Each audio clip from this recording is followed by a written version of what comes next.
Thank you very much. Same with me. Looking forward to y'all's discussion. Thank you. Always glad to have you.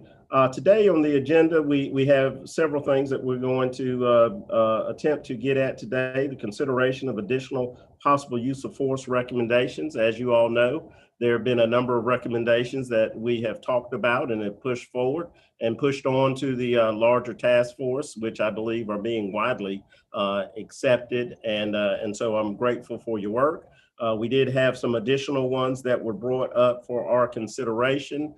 And so with that, I'm going to just turn it over to Jeff Welty and Greg, if Greg is going to put them up there on the screen about our way forward on some of these additional discussion points that were brought to our attention to perhaps consider.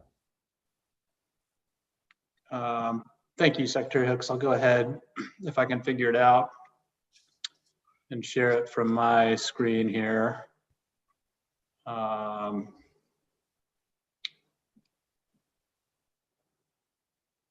right, can everybody see that okay? Super duper. All right, so as Secretary Hooks said, our first order of business is to talk about these additional possible use of force recommendations. Remember that we had a number of them that we've already adopted and sent forward. These are some additional items for consideration, and where we're at on these items is we've done an initial kind of temperature taking or preliminary survey of the group. I'll share the results with you for each of those items, and then the goal for today would be to determine whether any revision to any of these items is desired, whether we want to go ahead and move them forward to a final vote within the working group. Are there any that we don't think need to continue forward or that there isn't consensus on such that we ought to abandon them, kind of get them in shape to do a final working group vote by survey after this meeting, and if successful in that working group vote, then to move forward to a straw poll at the task force level and ultimately for the full task force's consideration. So we're trying to take our wet clay of these recommendations and shape it into the final vessel, if you will. So with that, I'll just jump right into, I think there are 5 of them altogether. And the first one is de-escalation related recommendation. I won't read it to you, but for each one, for each one of these, the initial survey results are reflected in a mean score, which is the average response among the respondents. And I think 7 of the 8 working group members responded on these items. And then it also shows the range and kind of summarizes some of the free text comments that people submitted. So I'm happy, Secretary Hooks, either to walk through all 5 of them and then turn it back to you for discussion, or if you want to discuss them one by one, whichever you prefer. If you would, let's walk through all 5. These aren't new to us and we voted on them. So if we could just kind of get a refresh. Okay. And then so we can kind of discuss them holistically. Yeah, no problem. So that's the first one is the de-escalation. The second one is a recommendation that agencies require officers to use the minimum amount of force reasonably necessary to apprehend a suspect. And you can see the mean score and range and comment summary there. The mean score at least was quite high on that one. The third one was about agencies prohibiting officers from using projectiles against a subject's head, neck, face, and spine. The mean score was 4.14.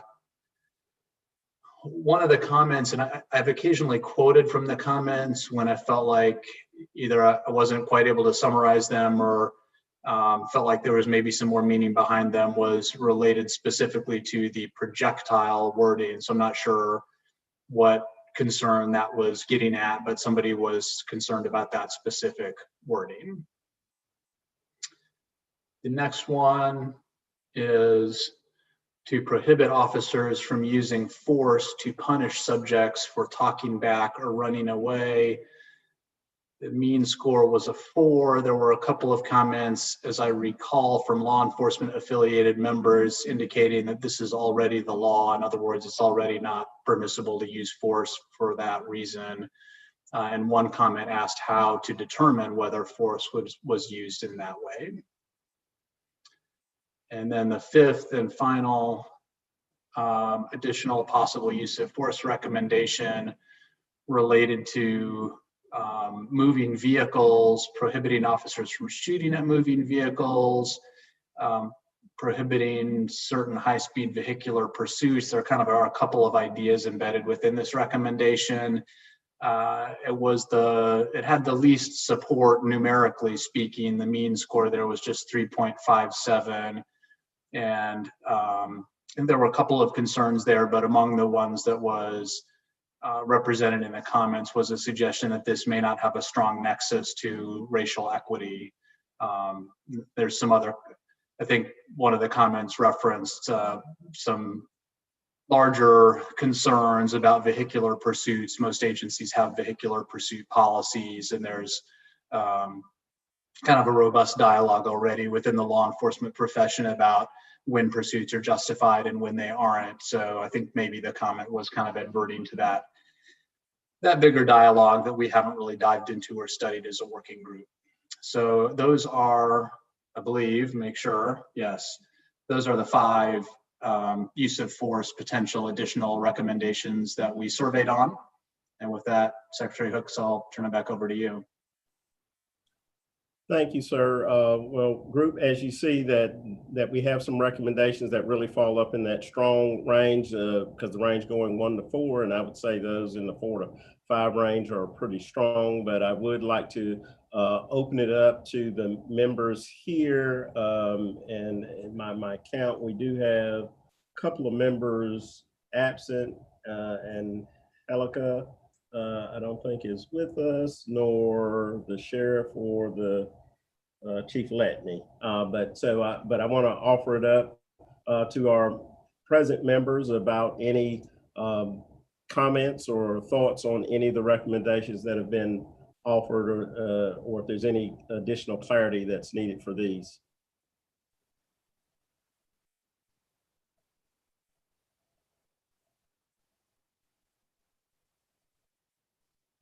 All right, I don't see anyone weighing in. I'll go ahead and take the liberty of talking about a few of those. One of the comments that came in that was up there really stemmed from some of my thinking, is that I've never seen a policy guidance written out about punishing. No law enforcement officer should be out here punishing anybody anyway.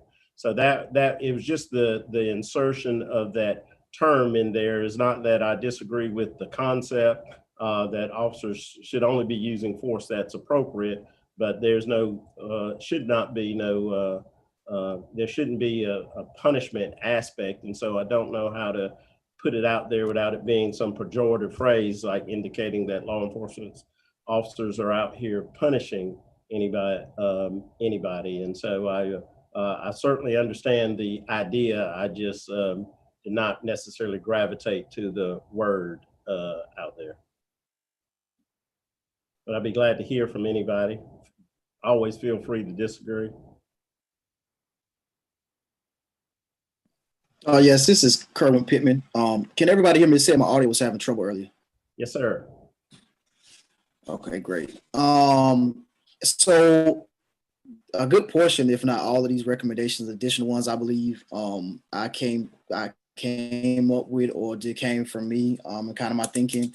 But in regards to the punishment aspect, from what I have seen in my experience, it's kind of an undercurrent for individuals to be punished. And I don't know if the wordage or the terminologies is maybe of punish, and to insinuate that all officers are punishing individuals because that they may feel like they're not complying or something of that sort, but that's not the case. But I have seen incidents where individuals have particularly law enforcement, have used excessive force and kind of in a punishment style because individuals have spoken out or said something against them. And so I just wanted to ensure that this was not taking place. And though I know this may be the current policy, maybe a recommendation from us will just uplift and insinuate more that this type of action will not be tolerated. On a few of the comments I've seen, on a few of the policies I've seen, the current comments that it was stated that some of these are already policies that are in place. And so for them to be recommended, meaning that across the board, some of these policies may not be being adhered to. And so maybe a recommendation from this task force may just strengthen those policies and echo the sentiment that these policies needs to be followed through within these different agencies. Thank you. Thank you. Anyone else would like to weigh in? I do wonder if it's a recommendation or a value statement that kind of comes along with a recommendation about the appropriate use of force. I'm not saying I have the right answer. I'm just putting it out there for discussion. Mr. Secretary. Yes, sir. I think we can accomplish what Mr. Pittman wants the recommendation or even the value statement to say, if maybe we remove the word punishment and replace it with retaliation. Also, I think, and this is just my thoughts on it, although it may be clearly understood and noted, I don't think you can say the right thing enough. And so if we feel it necessary to tell, to make the recommendation or to make it a value statement that officers should not, in fact, use force as a means of retaliation for any other response other than the appropriate use of force, I think we're okay with that. But as it relates to punishment, I understand exactly what you're saying. It gives the appearance that we believe or maybe thinking that officers are trying to assert punishment out on the street. And obviously we don't want to do that either. But I think retaliation may be a better word. I don't know. Carolyn, what do you think? Sounds great to me. That could be more of a befitting word. And not that you all have to satisfy me, but that would encourage my score to go up in the final vote. All right, sounds good. One other one that we had was about the moving vehicles. And maybe I missed an opportunity before to speak on it, is that it seemed to be a lot of things packed into one recommendation: shooting at moving vehicles, moving in front of moving vehicles, and the like, and high-speed vehicular suits that may be, that's a different area. And so, perhaps, and I'll offer this up for the group, is there a way to kind of split and parse this out? This mean score is a little bit lower because the vehicular pursuit's a little different than shooting at and from moving vehicles as well. And then the only other, and I think this is my comment, do we have enough data? And again, I'm trying to keep us on track, not about what police tactics a given community or subsection of a community may not like, or people that that don't approve of such a tactic. Is this a recommendation that directly impacts racial equity, or is it just a matter of this is a policing tactic that's not well looked upon well? And again, just feel free. Don't take it to mean that I'm entrenched in anything or that you have to be aligned with me in any of this. I just want to make sure that we thoroughly vet things as a group, so that if we work out most of the differences, by the time it gets to the larger task force, I think they trust our judgment on it, and not that they should rubber stamp, but if we can address things here, it's a great opportunity for us. I'll jump right in, Mr. Secretary, give my 2 cents on this. I too agree that this may be out of the scope of what it is we're trying to accomplish. When it comes to the selection and application of force, vehicles always tend to pose a broader task of understanding as it relates to the selection and application of force against the vehicle and what's likely to stop that vehicle from being used against you. And there's so many nuances that go along with that selection and application of force as it relates to the vehicle. I don't know how we as a task force would be able to send out a recommendation that would be fitting for certain departments. You have rural area departments who don't have the same safety concerns as maybe the city of Raleigh does when you talk about high-speed chases. And to, as it's written now, it tries to cover too many aspects as it's related to vehicles. Again, I don't know that there's a database out there to show that this kind of falls into our realm or our goal of accomplishment here. And I think there's so many nuances that go along to it that the agencies themselves have to address their policies. I can tell you that the Raleigh Police Department prohibits shooting into a moving vehicle unless there's some other means of deadly force being used against you along with that vehicle. We have a very strict high-speed chase policy. We also have a policy that prevents or prohibits you from placing yourself in front of the vehicle in an effort to stop that vehicle from moving. But that's our department, and some other agencies may not have those restrictions. However, I think there's such a degree of liability that goes along with this. I don't know of any agency that has ignored it, but I just believe it's out of the scope of what the task force is trying to accomplish. All right, I'd like to open it up to anybody else if they believe that it is within the scope or impacts racial equities directly as opposed to just a police activity or tactic. This is. Go ahead. Go ahead, Ms. Mack. Yes, sir. Good afternoon. I hear both of you saying that there's a lack of data. Has anyone who was assigned to this team pursued seeing whether there is data that supports this use of force recommendation? Also, I heard that it may be beyond the scope and that the other one, we already do it. And we have to remember that the 19th Amendment gave Black men the right to vote, but they really couldn't do it in 1965. So what we're doing is just reinforcing what should have already been enforced by doing these recommendations. Secretary Hooks, I can speak to the question of the search for data if you'd like. Yes, sir. Thank you, Jeff. After the task force or after the working group got interested in this, there was a request made to look for data relating to these recommendations and the nexus with racial equity. We reached out to the data team, including Professor Bumgardner, who attended our working group's last meeting, and asked them for any research or references that related to the question of whether there is a racial disparity or racial equity issue here. They didn't turn up anything or weren't aware of anything in the academic literature having studied this or any kind of methodologically sound examinations of it. Jasmine did locate a USA Today newspaper report that compiled records of high-speed chases and found that minority drivers were substantially more likely to be involved in high-speed chases than white drivers.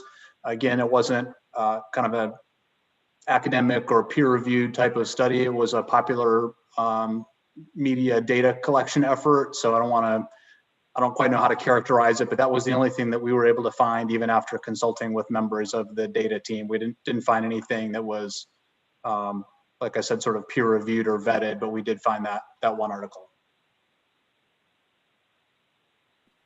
And this is Kerwin Pittman. I've also as well, I've found a few articles referencing this and knowing, and it makes sense because knowing and understanding that minorities, particularly Blacks, are targeted and stopped at a higher rate than any other group of individuals, that it would only make sense that the margin for them to be involved in these type of incidents that these recommendations states is only logical. But I've also as well seen different studies or writings, particularly on this incident, and I just wanted to ensure that it fell within the purview of the task force to combat racial inequities within the criminal justice system.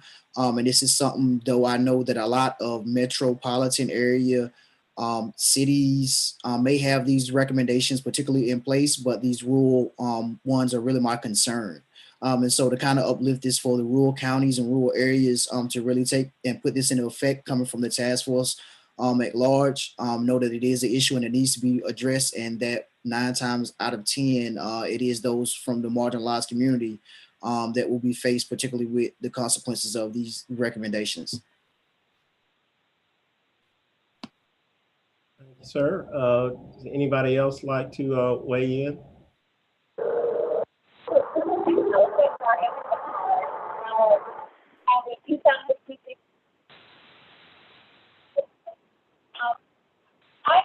I feel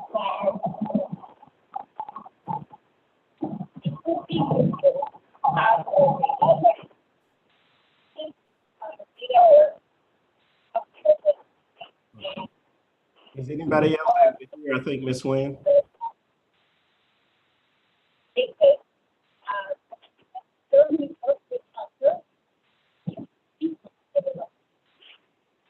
this came up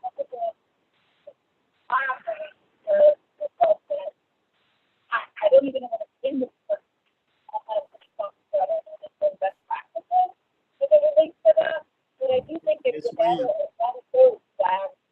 Ms. Wynn, we're not able, yeah, Ms. Wynn, we're not able to distinguish anything that you to say, and I don't know if you can reposition or try it again, but we've not been able to discern your words. Okay, what about now? That's a little better, yes. Oh, thank God. Okay. Sorry, I'm in the car down like a rural road. I was indicating that for me, this was a recommendation that I struggled with for a little bit, just because I didn't have enough information and data in terms of what best practices were in terms of law enforcement. But I do know that if whatever data that is out there is indicating that high-speed chases where officers are shooting into vehicles disproportionately impact people of color, I do think it's worth us exploring it a little bit more. And I recognize that we are short of data, but I would be interested to see, Kerwin, if I can read the data that you have come across. I do think it's worthwhile for us to explore just a little bit more. Thank you, ma'am. Thoughts well taken. I would encourage that if we could take another dive, and Mr. Pittman, if you've got some articles that you could share with us, and we'll take another stab at looking at some more, peer-reviewed scholarly data as well. I'll be the first to say that just because there's no available data doesn't mean it's not true. But by the same token, I want us to be data-driven and intelligence-led in anything that we do, and make sure that we are within the scope of our charter as well. So I would ask that we try to double down on our commitment to try to get some more information on this area. And as expressed by Ms. Wynn in here, that there were a lot of different dynamics involved in here. And this kind of comes back to my original question that Sergeant Garton talked about, a lot of different things packed in, because the shooting and moving vehicles is definitely different than a high-speed pursuit. Understand that there are places that ban high-speed pursuits, but then there are other situations where the person that is being pursued may have not just, in quotes, just committed the offense, but it is an offense that's so heinous and the person is such a danger that it may justify some higher level of pursuit for apprehension, but also certainly recognizing the dangers that come along with that. And point well taken that some of these things may need to reach into the rural areas. And even though our urban centers, which tend to be larger departments, may have policies that regulate it a little better. So Secretary Hooks, we can take another look for the data and see if we can come up with something by our meeting on Thursday. If it suits you, we could just move this one item to Thursday's agenda and we can return to it. That sounds great. If that's okay with the task force, I know I'm pressed for time. I don't want to have that turn into me trying to direct everything. So I just want to make sure everybody's in agreement. I see some head nodding, Jed. Agreed. Confirm with me. All right, thank you. Jeff, our next topic. Okay, so that was use of force. Then folks will remember that we also did a similar preliminary survey on the topic of investigations, both the drug investigations aspect and the traffic enforcement aspect that we looked at over the last couple of meetings. As with all of our preliminary surveying, we cast a wide net for any kind of recommendations that we could discern from our presenters, from members of the working group, and we really didn't try to filter them. We just kind of put them all out there for folks to react to and respond to.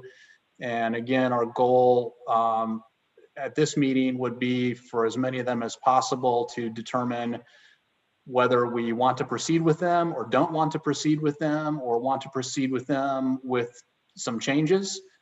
So if I'll just go ahead and kind of walk through the results that we had, and then we can discuss and decide which ones we want to jettison, if any, which ones we want to keep, which ones we want to modify, again with the goal of being able to do a final working group vote by survey at some point shortly following this meeting.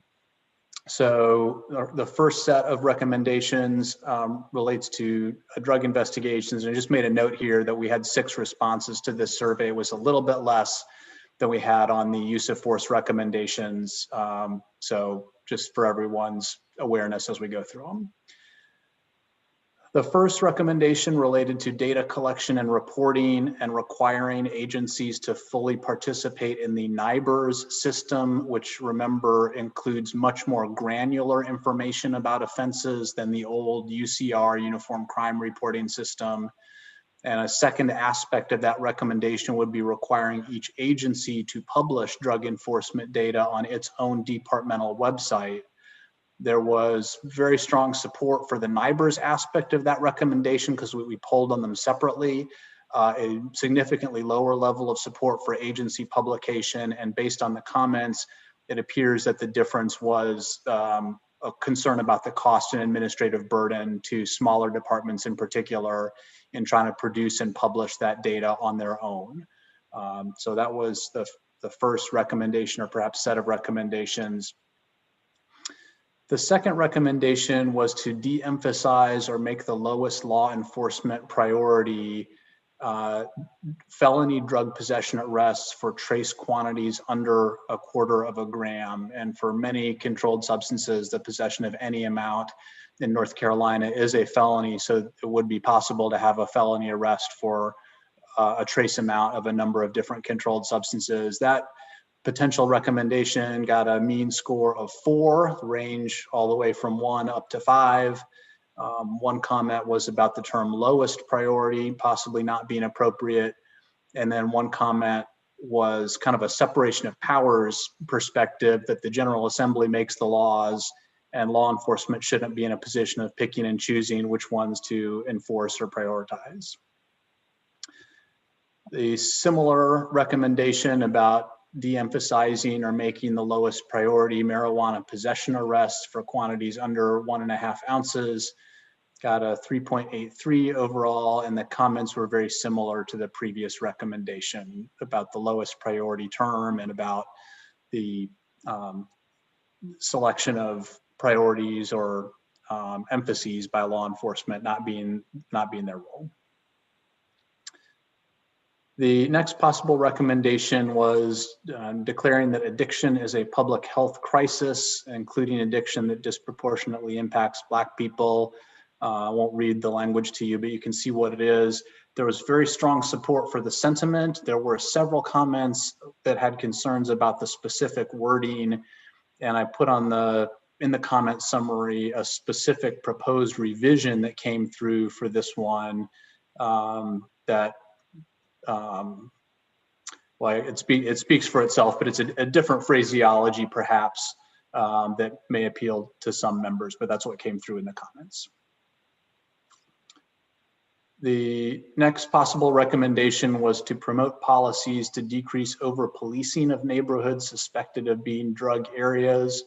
There was a little bit of a lower mean score here of 3.33, and the comments generally suggested that maybe there wasn't enough context or explanation or kind of distinctions drawn there, and then some comments about that policing is complaint driven and the police need to go where they're called.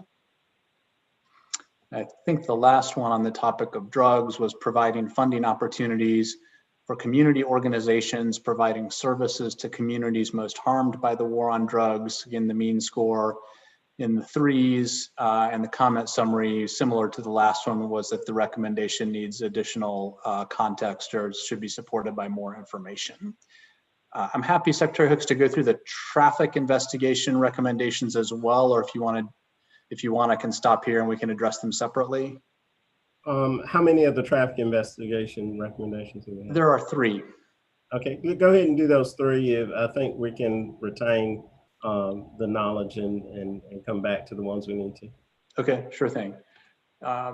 So with regard to traffic stops, the first one was focusing on traffic safety, deprioritizing regulatory traffic stops, reducing pretextual stops, focusing on thoroughfares, et cetera. The mean response to that was a 4, and there was only one text comment, which was related to the focusing on thoroughfares rather than neighborhoods, that many complaints come from neighborhoods and that they shouldn't be enforcement-free zones. The second one was about data collection and reporting, and it encompasses several proposed improvements, including all agencies regardless of size, including checkpoint stops, including location information, modernizing the process and publishing data online. That scored a 4.33. The one comment related to checkpoint stops in particular and said that data collection shouldn't be required there because there's no risk of bias at a checkpoint stop because every vehicle is stopped. And one noted that funding or resources for reporting could be a challenge for small agencies. Then the last recommendation was requiring, or possible recommendation was requiring written consent to search after traffic stops. And that got a 4.16. The one negative comment about that was that the proposal goes beyond what the Supreme Court has required. That commenter suggested, I guess, sort of an alternative of not necessarily written consent, but recorded consent using body cameras or dash cameras. And those were the potential recommendations for the investigations topic. Thank you, sir. It looks like out of the investigations and traffic stop, there seems to be a broader consensus, but I want to open it up to our task force members. Any of these number of recommendations that Mr. Welty's put up there, if you have any questions, concerns, or any points that you'd like to emphasize, either to fully support or concerns that you can express to see if we can do some language change or have some discussions that may get you closer to consensus. I'll jump right in, Mr. Secretary, on the, as it relates to the consent to search form. I wanted to just kind of clear up my recommendation. As it relates to consent to search, I'm not recommending it just for traffic stops. I think anytime you do a consent to search, be it a person, a residence, or a vehicle, you should have to do the consent to search form.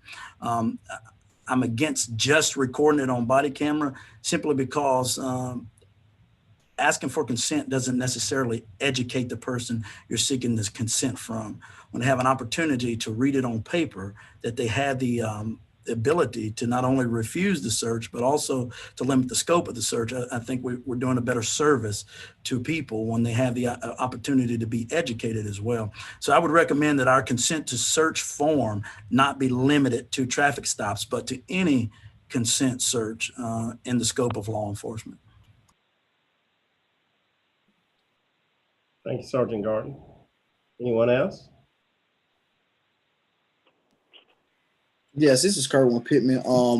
I agree with Sergeant Gardner in regards to consent to search form should be utilized whenever a search appears. But particularly when we're speaking of traffic stops, it should definitely be utilized within those means, and also as well as some agencies do not currently possess body camera footage, or nor will the actual car camera footage may be able to actually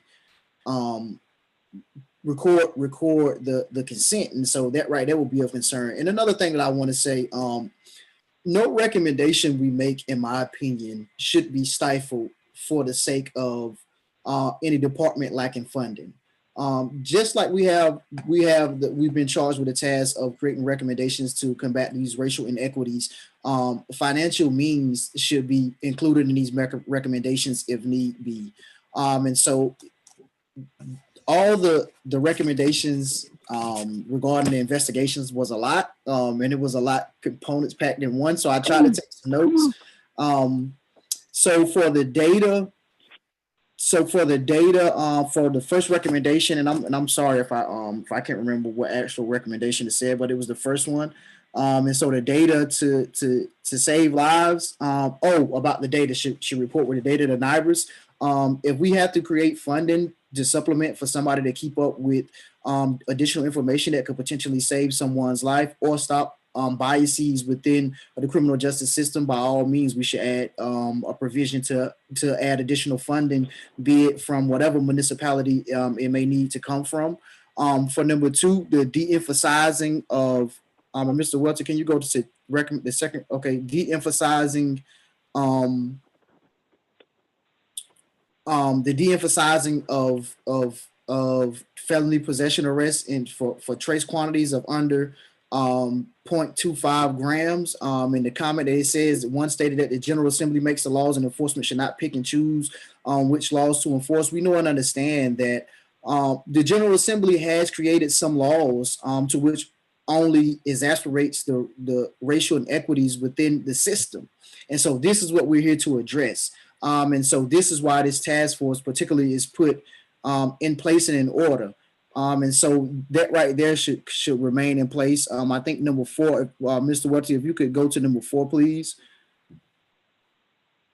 The declaring a substance abuse, I think is fine as is, to be honest with you. I think it is fine as is. And that's just my opinion, but if other task force members seek to change the verbiage, but not lose the value in what this recommendation means and the importance of this recommendation, that will be truly appreciated. And as far as the traffic, Mr. Welty, if you can go to number 1, please. And I'm sorry I got to go through each one of them like this, but it's just a lot to remember.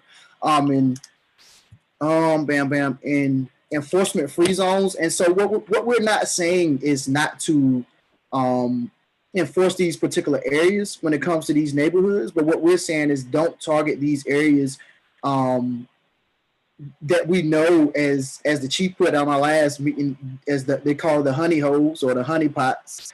And it's these areas in which the most marginalized area where individuals are over policed. It is because it is believed with suspicion that these areas possess high quantities of drugs. And so we're not saying do not respond to violence within these areas, but what we're saying is don't over police the citizens in these areas because they just so happen you can't pay for the means to move up out of these areas. And though violence may partake in these areas, it does not mean that they should be over policed because they stay in these areas.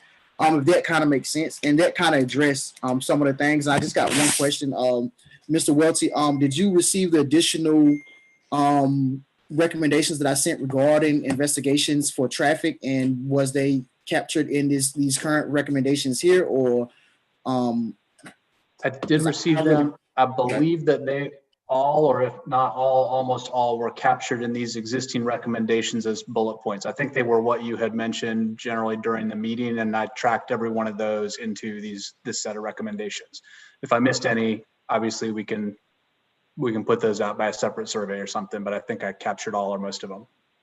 Okay, because I'm looking at 2 or 3 of them right now that's not captured, and one of them was in regards to the flat file that Mr. Tim Parks was speaking about. The overview of it, the flat file not possessing enough specific information, as well as the agency reviewing its data collection for accountability measures. So I'll just shoot the email out with existing ones. Thank you.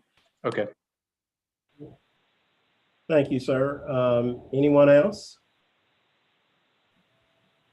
Secretary Hooks, it's Josh. There was one place where it referred to addicts, and that's just language that's not ideal. We just said people with addiction. Yes, sir. So noted. Agreed. Make that change at the right place. Yeah, I'll just say for the wording, this one, I would just be more comfortable with slightly different wording. So the one at the bottom, I'd be interested in what folks thought, if that still works or if there needs to be tweaks to that.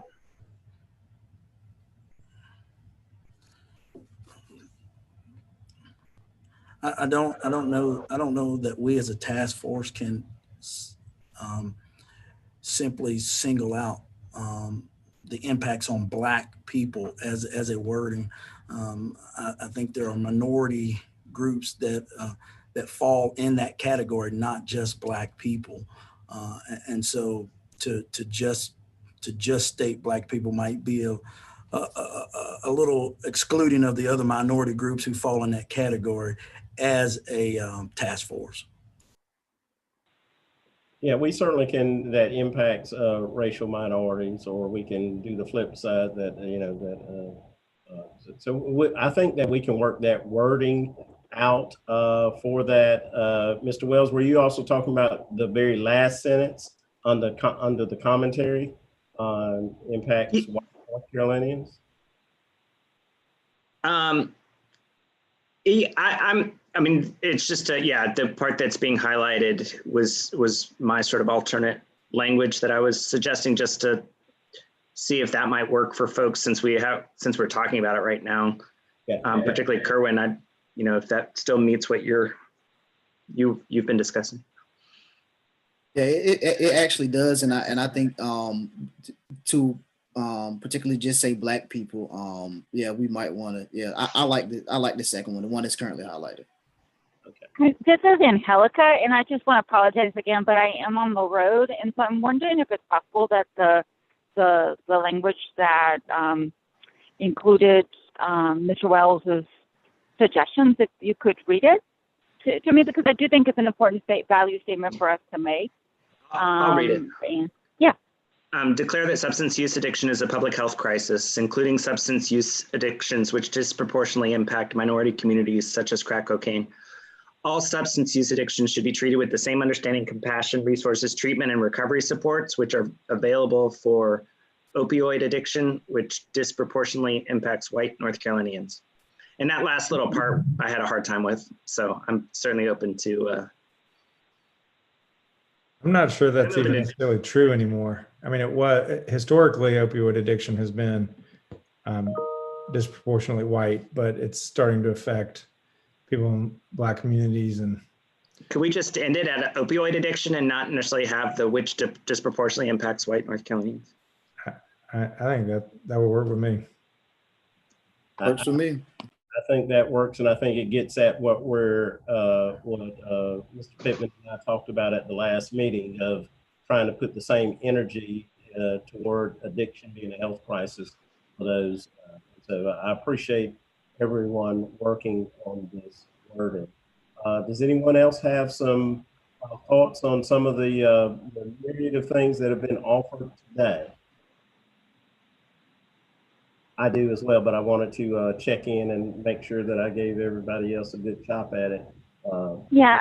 This is Angelica again, and I think for me, I just want to revisit the sentiment about the the recommendation around the funding, I really struggle with this because I do think it's an important, we've got to be able to have a funding source or a way to fund organizations that are doing vital work. I go back to the organizations that are working on the social determinants of public safety, and just trying to figure out like where is the balance in that of underscoring the importance of this, and yet for us to underscore the importance with this with enough teeth into it where it ends up in a result of organizations that are doing such vital work in communities, their own communities, that they get funded to do the great work that they're doing.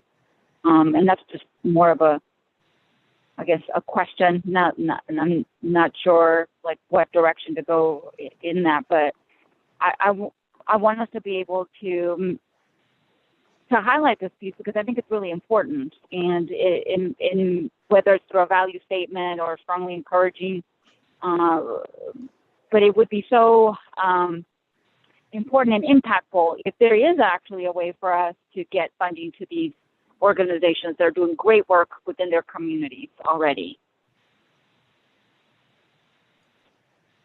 Thank you, ma'am. Anyone else have anything they'd like to offer? I just echo the same sentiment regarding funding. That's absolutely correct. Thank you, sir. Let me bring your attention back to there were two recommendations. One that talked about making the enforcement of for the one that dealt with crack cocaine, like 0.25 grams, lowest level of enforcement, and then for marijuana as well. But is the idea is the recommendation make it the lowest law enforcement priority for lowest level law enforcement priority, or lowest level drug law enforcement priority?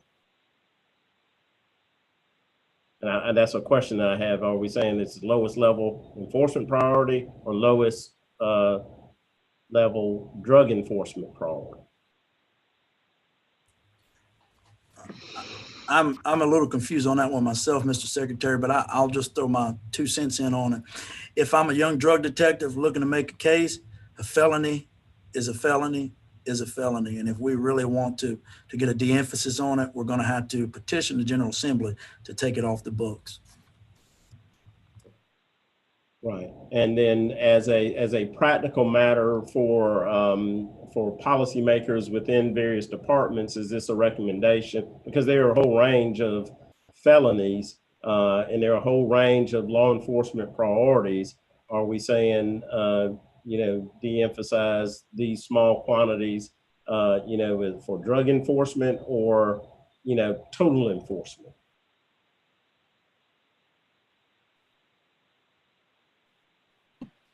So I think this recommendation particularly speaks to drug enforcement, if that kind of makes sense. And when it speaks of lowest level law enforcement priority, and it's particularly, and we're speaking about drugs. So anything outside of that scope, I kind of, when I seen it, I kind of didn't have that in mind.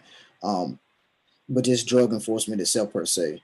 And maybe we should, in particular, to make some type of recommendation to petition the General Assembly to kind of do something with these small amount of drug enforcement, the 0.25 grams being a felony, as well as de-emphasize the current individuals within the department who are able to influence or create policies to kind of de-emphasize this as well. Just a quick comment, if I may, about changing substantive criminal law. Obviously, our working group 2 is focused on policing. There's other working groups within the task force that are looking at substantive criminal law changes, including some substantive changes to the drug laws. So that kind of initiative might be best taken up by those other working groups. And Jeff, this is Jasmine. Can you hear me? I have bad audio. Okay. That's right. Although, and tomorrow, working group 3 is dealing with marijuana as a subject matter. I don't think that it's on their list right now to consider the 0.25, the equivalent decriminalization on the point, or not decriminalization, changing that amount being a felony. So if, per Kerwin's point, you all wanted to consider the legislative partner to de-emphasizing or making a lowest law enforcement priority, I don't think that's happening anywhere else. On the marijuana front, they will definitely be considering, and this could be a partner to what they will consider related to marijuana. Thank you, Jasmine. And we know you all give a lot of time and effort to our work group, but we certainly, as you're able, encourage you when you can to participate, at least log on with the other work groups, and you may even get an opportunity to cross-pollinate as well. So for me, and this is just Eric Hooks as just one committee member, if the emphasis is lowest, for de-emphasizing it as the lowest level drug law enforcement priority or law enforcement drug, however we can artfully put that in there, because there are a lot of law enforcement priorities based on any given community. And if we want to target the idea of not going to honey holes and the easy pickings for user amounts, then perhaps the discussion should focus lowest drug law enforcement priority. Just my offering, but I'd leave that up to the group, and perhaps because there's only 5 of us here, we've got, I think, maybe I'm off on my count, maybe 6 of us here, that perhaps we can do an amendment and offer that in a straw poll if there's a preference of law enforcement priority, drug priority. The other one dealt with the marijuana, 1.5 ounces. I don't want anybody telling on themselves, but what is the cut point for it being 1.5 ounces? I think that I clearly understand user amounts of 0.25, and a little bit hard to argue unless somebody makes a full case that somebody's out there dealing that is beyond the user amount, and that was also comports with Mr. Professor Baumgartner's request. But what about the 1.5 ounces, as to why is that the cutoff number as opposed to 0.5 ounce of marijuana or some smaller quantity? Secretary, I can speak to that. So the 1.5 ounces is what North Carolina law says is personal possession, and it's a misdemeanor and not a felony charge. Correct. And so that he is absolutely correct. But once you sell it, it does become a felony. So I just wanted to see if we needed any open discussion on where that is in a practical matter before we tell folks that they should de-emphasize. And that's a great point. It is the misdemeanor quantity. Just as a little further context on that, I think if it's under 0.5 ounce, it's a class 3 misdemeanor. If it's under 1.5 ounces, it's a class 1 misdemeanor. And if it's over 1.5 ounces, then it's a felony. So there's 2 potential different misdemeanor cutoff points, and either seems like a plausible spot for this recommendation, but the one that came into us was 1.5 ounces. So that's what we surveyed on. Right, and that goes to my point, because we've had, with the larger task force meeting and some other things that came out there was some differentiation between class 3 misdemeanors being treated differently. And so do we want to give rise to any thought of that, or are we satisfied at the 1.5? I do notice it's below the 4 level. It's still fairly high. It's beyond like a mid-range score. But and I don't know if there's a way, Jeff, to marry that up to some of the other ideas about misdemeanor quantities, because if you get it, if we're just in discussions about those that fall in a class 3 misdemeanor, there's other task force entities taking up that class of misdemeanor as well. Secretary Hooks, this is Jasmine. I just wanted to also provide that I think that Working Group 3 tomorrow is considering making a recommendation that would be parallel to the 1.5 ounces. And so that's where the idea came from, that this working group could consider recommending making the lowest law enforcement priority of that amount if working group 3 also wanted to recommend decriminalization of that amount. Okay. So perhaps we just solve this issue by making it the lowest level drug law enforcement priority. Again, it would be my offering, similar to the other ones.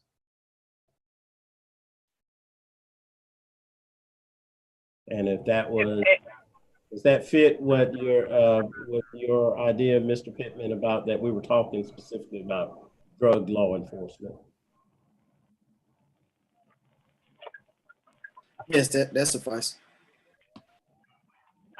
Going back to the previous one, I got a little confused in the conversation that Jeff and Jasmine had about the other working group. And, you know, it sounds like they are discussing some of this, but not all of this, and that there was some feeling that this needed to be dealt with by the legislature. So I guess my opinion is if the other working group's not going to look at that specific recommendation, and we think it should go beyond just how it is as a law enforcement priority, that we should at least tackle it and then send it over to that working group to consider, just to make sure it gets considered.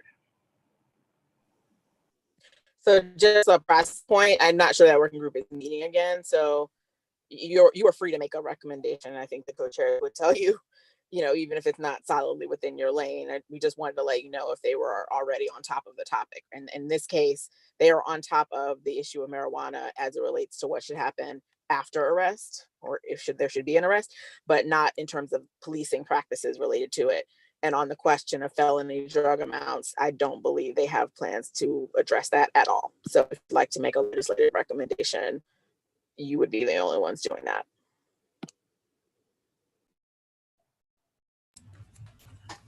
I have a question for the group, Mr. Secretary.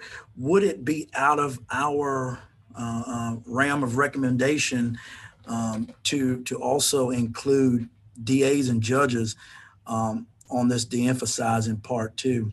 And the reason why I say that, I go back to the statement of making the juice worth the squeeze.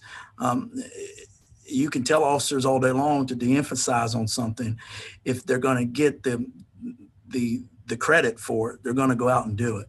And so if DAs and judges start to dismiss these types of charges or not give those felony assignments to those types of charges, then we're less likely to see officers going out trying to make cases on these trace amounts or these lower level amounts. So would it be out of our realm to include DAs and judges on this de-emphasizing part in our recommendation?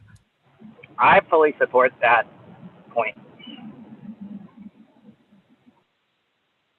And maybe perhaps is the de-emphasis because we are with the law enforcement and communicate that de-emphasis to prosecutors. If that suffices, and if our well-trained and well-practiced staff can perhaps find a way to add that in there as well. And then one of the other things, and certainly welcome all comments, but the last one state that the General Assembly makes the laws, law enforcement not pick and choose which ones to enforce. The reality of it, law enforcement picks and chooses which ones to enforce every day. It's inherent in the discretion that's out there on the street. Every car that is speeding is not stopped. Every person standing on the street corner selling drugs, they don't jump out and grab everybody that's out there. So those decisions are made every day about what to pick and choose to do. So that discretion is inherent in the profession.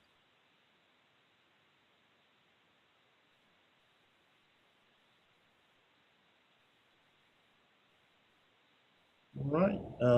Does anyone else have anything else for the good of the group in this area?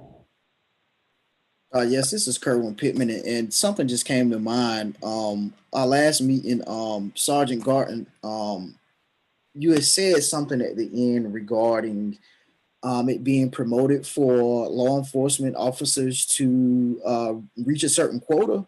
And I just didn't see that reflected within these recommendations. And I think we should take a look back at that and really put that verbiage and that recommendation in place to kind of, I wouldn't say de-emphasize. So I don't know the correct verbiage right now because it just came to mind, but I would like to kind of see that put in place. And Mr. Gardner, if you can kind of speak to that, what you had said last week regarding that. And I'll just add to that question. You, Sergeant Gardner, you mentioned credit, and that may have not been exactly what you meant, but how does the system work in terms of like number of arrests and things like that? All right, so let me just back up real quick and say, first of all, quotas are illegal in the state of North Carolina. We don't do quotas. I think what I was referring to at that point was saying that when we were talking about reimagining public safety, we're also reimagining what officers are giving, what agency heads consider productivity. And I think that's what we were talking about as it related to the traffic stop portion of it. And when we started talking about how agencies gauge an individual officer's productivity is generally by the amount of work they produce, be it felony charges, be it drug charges, be it traffic stops, citations issued, how many calls did you answer, how many reports did you write? And so what I was referring to is agency heads now, in this whole reimagining public safety, are going to have to find a way to not only recognize, but also celebrate the fact that officers have went into communities and spent non-law enforcement time there. Which brings me to a point when we start talking about over policing. And I think that sometimes turns people off when we see that that one recommendation got a low mark. And I think there's a misunderstanding here, and it just kind of popped in my head. When we say over policing, we're not necessarily saying we don't want to see a presence. And if I'm off, then please tell me. But I think what we're saying when we say over policing is picking out those neighborhoods to find those honey holes, to write all those tickets, and to stop the cars that have expired registration and stop the cars with the insurance violations and things like that. Not necessarily saying we don't want the police here, because we do want you here to prevent the serious crime from happening. What we don't want is all the citations and the ticky-tack things that go along with what most would consider over policing. And so I think if we kind of figure out a way how to say that without using the word over policing, I think we get more backing and buy-in from all the parties involved, especially on the task force. But as it related to what you were saying, Mr. Pittman, agencies kind of give the credit, so to speak, gauge the productivity of officers by the work that they do. And if you're out there writing, 20 and 30 and 40 traffic tickets a night, somebody's going to say good job compared to the guy who only wrote 2 that night. And so agency heads are going to have to figure out a way to kind of gauge this new and improved reimagining public safety as a whole. And that's kind of what I was referring to. But I don't want to ever give the implication or the illusion that there's a quota system, because there is not. There's not a quota system. They are forbidden. As it relates to the trace amount of drugs, if I'm a young drug detective looking to make cases, and I want felonies, to kind of put feathers in my hat, it wouldn't matter if you had, a trace amount or a larger amount. I'm looking for that felony charge, so I'm going to go after it. And so if we want to de-emphasize that work, we're going to have to make it less appealing. And the way we do that is by having the judges and the DAs kind of on board as well.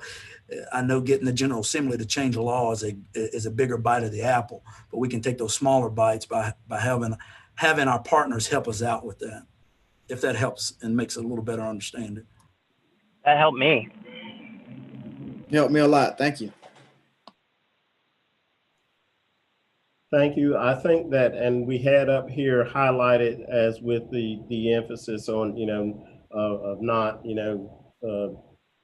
making the reward as to identifying who are the better officers by a number of traffic tickets given out, but that same type of wording, if we wanted to infuse that in some of the recommendations that go around for these lower level drug crimes, I think that it's applicable in both. So I appreciate the highlights before for the trafficking investigations piece of it as well.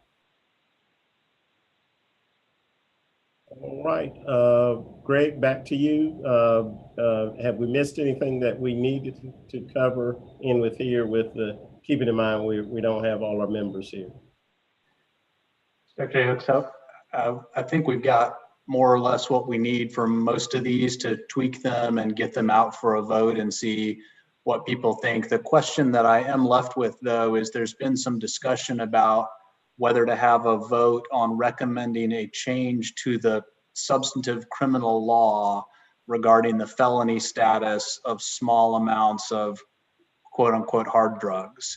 So it seemed like some members of the group want to pursue a recommendation in that direction. Jasmine indicated that there's not another working group operating in that same space. So is it the sense of the group that we should draft up a recommendation on that and send it out for discussion or a vote? From my perspective, if we have the support of our chairs to take up a matter outside of our scope, I'm more than happy for us to educate ourselves and vote on it. Okay, we can handle that. I think that's it from a staff perspective on these. Are we ready to move on to the community policing recommendation number 7? Just a second. Let me, while I don't want to put them on the spot, they may want to think about it a little bit, but Associate Justice Earls and AG Stein are with us. They would like us to take up that other matter. I just wanted to jump in and say yes. I would appreciate you putting that forward, and I would appreciate the full task force having the opportunity to consider it. All right, that sounds good to me. Okay, thank you. All right, yeah. Okay, so the last, I was going to say set of recommendations. It's really just one recommendation that we're hoping to address today is number 7 from our slate of community policing recommendations. Folks will remember we had a group of 7, 6 of them were basically uncontroversial, and the full task force adopted them unanimously or nearly so at its last meeting. We had one recommendation that we struggled with a bit as a working group, and so that one we didn't advance to the full task force, hoping that we might find some way to rework it to command greater consensus within the working group. Just briefly tracing the history of that recommendation, the version we sent out for a preliminary survey was law enforcement agencies should support financially and otherwise grassroots organizations that help communities provide public safety for themselves. It got a 3.43 average score. Range was from 1 to 5, and there were a number of comments about how that would work. Is that really the role of law enforcement? What will be the accountability mechanisms? There were a number of different comments pointing in different directions about it. We had some discussion about it at a meeting, and we came back with a second version that we sent out to the group. And it's on the screen, but basically took law enforcement agencies out of it. It said state and local governments should provide financial and other support to grassroots organizations employing proven peaceful strategies to help communities provide public safety for themselves. We added a racial disparity nexus in there and a kind of cooperation or collaboration with law enforcement.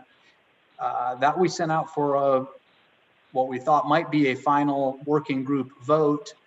We only had 5 members vote on it. It was 3-2 in favor, but that didn't seem like a very powerful level of consensus. So again, we didn't move it forward. Some of the comments expressed some uncertainty about what proven and peaceful mean. One comment was about this concept of providing public safety for themselves as suggesting perhaps a replacement of law enforcement. So we had some more discussion about it, but without really settling what it should look like.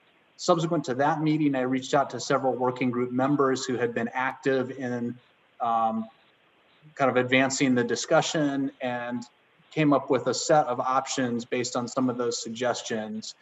I think the options that we have as a group are basically to keep it and say that it's the best that we can do, or make some minor changes to it, scrap it all together. Or there's two kind of revision options. One, and I hope I'm not calling anybody out here or putting anybody in an uncomfortable situation, but Mr. Wells provided a proposed revision on the screen that simplifies it and I think takes away some of the terms that were confusing to folks. So I think it's maybe a little bit more straightforward way of expressing the potential recommendation. And then Chief Letney and Ms. Wind proposed kind of going in a little bit different direction, which was suggesting that state funding agencies, grant making agencies, I think like the Governor's Crime Commission, for example, have additional funding that could be allocated to community organizations. And Ms. Wind in particular wanted to uplift and emphasize the idea that community organizations that have promising practices but don't necessarily have a sufficient track record to establish that their evidence-based interventions might need or be deserving of support as well. So just kind of wanted to tee up those options and see if the group had a preference for the direction that we go. If you all will allow me, because I'm going to have to step away, but let me at least jump in now and maybe offer a couple of things. I think the last two things, last two items are options up there, very thoughtful, well worked out, and could be a way from my perspective that we could lean if that's the will of the group. Perhaps we put out multiple options and ask which folks kind of favor in a straw type poll, or do we scrap it? I see that's always an alternative. And then I'm working my way up from the bottom, and then at the top, I would suggest that if we're going to keep the recommendation, that we do a minor edit, because words matter, and providing law enforcement for themselves or public safety for themselves resonates different ways. We do not want a George Zimmerman atmosphere or people to gravitate or think that's what we mean. We also do not mean that we want communities or gangs policing their areas. So one of the things that I would offer, if we're going to do a minor edit as opposed to provide, it may be to use the word promote public safety. There's a whole host of things that promoting public safety undertakes that it doesn't give rise to the specter of patrols in neighborhoods or people declaring territory and excluding people or groups of people coming in or trying to make that law enforcement decision. And so that's the broad context by which I offer it. And I also offer my apologies that I've got to run and jump on something else, but I just wanted to get that in. And then I'm going to turn it over to Jeff, if you would kind of get the pulse of the group, not just what I think, but what you all certainly bring to the conversation. And I'll catch up with everybody on the back end. And so I thank you all. Okay, thank you, Secretary Hooks. So yeah, I think he pretty much teed it up. If we have a preference within the group that's here today as far as one of these paths forward, that's great. If there's one or two that are preferred, we can survey you to choose among them. So I'm curious what other members of the group think about these options. Jeff, I'll jump right in, and I like it the way it's written right now, with the secretary's edit to promoting versus providing. Okay, thank you, Sergeant Garten. Other folks, I know Mr. Pittman, what do you think about these options? Jeff, yes, I'm sorry. Sorry, Kerwin, I have to go into the doctor's office. So this is Tally Wells. I support all of them, but I agree with Sergeant Garten and Secretary Hooks. And Kerwin, I'm happy, since I'm going to miss what you say, to either watch on the video or if you want to email me. I apologize. There's no problem. Sound great. So I particularly like the second reversion to it, minus the piece of with emphasis on what Secretary Hooks said, specifically to promote, because the words do matter.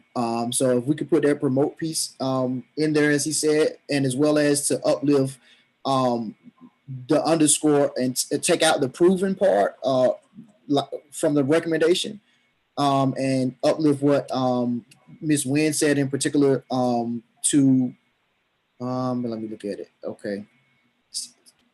And others, oh, where it go? And other supports to grassroots organizations that employ proven. So if we could take out this proven and uplift what Ms. Wynn said in particular to those who have promising and peaceful strategies. And I particularly, that seems pretty much fine with me. This is Angelica, and I would echo what everyone has just said about changing the provide to the promoting. And Kerwin, thank you. I continue to support the promising piece versus the proven. That's all I have. Okay, thank you. I'm just trying to edit a little bit here in real time. So for the members that are still on, anybody have any objection to what's on the screen now, which would be support grassroots organizations that employ promising and peaceful strategies to help communities promote public safety for themselves while mitigating racial disparities, and then communication with law enforcement as much as possible. Does that suit everybody? Any objections to that? Okay. I'm going to take that as folks feeling good about it. I saw a thumbs up from Sergeant Garton, Mr. Pittman. Okay, great. So we'll do our final vote based on that revision. The last item that's on the agenda for today is not related to any of the current recommendations. So let me stop sharing here so we can all see each other. And that is just to look ahead to Thursday's meeting. Thursday's meeting is when we will return to the topic of school resource officers based on the group's desire to revisit that topic. My understanding of what folks are wanting to talk about at that meeting is this fundamental question of whether to recommend eliminating school resource officers from the schools.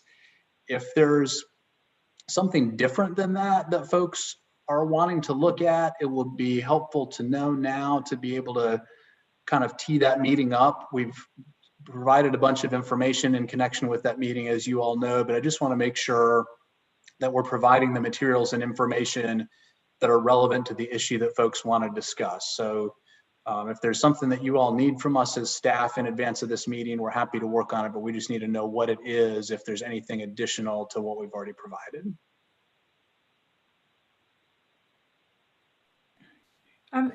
Jeff, if I could just jump in, I think my sense of the discussion earlier was also that it's not necessarily a binary yes or no. There are places in between. So for example, maybe looking at different grade levels, or looking at a range rather than just the either or could be useful. Yep, that's good. I've got that noted, and we've some of the materials that we've supplied have looked at that, differentiating between grade levels and the role SROs play, but that's good to be part of the conversation as well. And that was particularly my same sentiment as well. So yeah, I uplift everything Justice Earl said. Okay, so the two agenda items then probably are: one, do we want to recommend the elimination of SROs altogether? Two, is there some middle ground, or recommend them for certain grade levels but not for certain grade levels? Anything else? And obviously we talked about SRO training and duties and so forth at our previous SRO focused meeting, but is there anything else that folks are feeling like we missed or that they want to get into or need information about?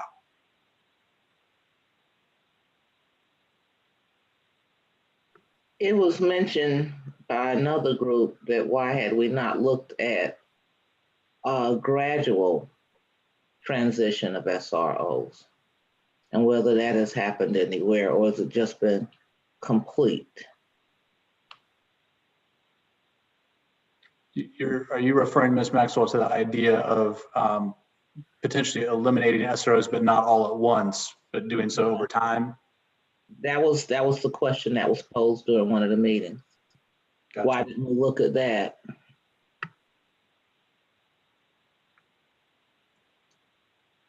Okay.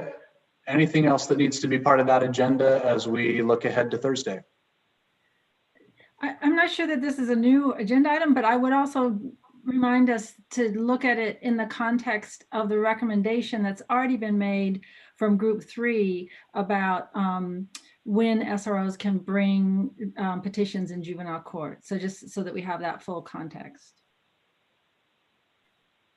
Okay, yeah, I think it may be helpful as we set the table for that meeting to remind ourselves what recommendations we already had about SROs. And that's a good idea to also incorporate in that kind of recap what group 3 did.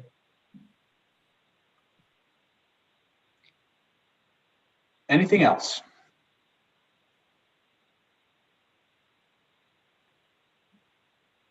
All right, Greg, did we forget anything? Did we do everything that we needed to do at this meeting? To my knowledge, yes. Okay, all right. That's great. Well, everybody, I think that's it. We covered the whole agenda and we did so with 8 minutes to spare. So well done. Greg and I will work on revising the recommendations that we talked about today and getting them out to vote. I've got a list of a couple other items, including looking for more information about high-speed chases and racial disparity. Mr. Pittman, if you've got anything on that, please feel free to send it along. And otherwise, we will see you all on Thursday.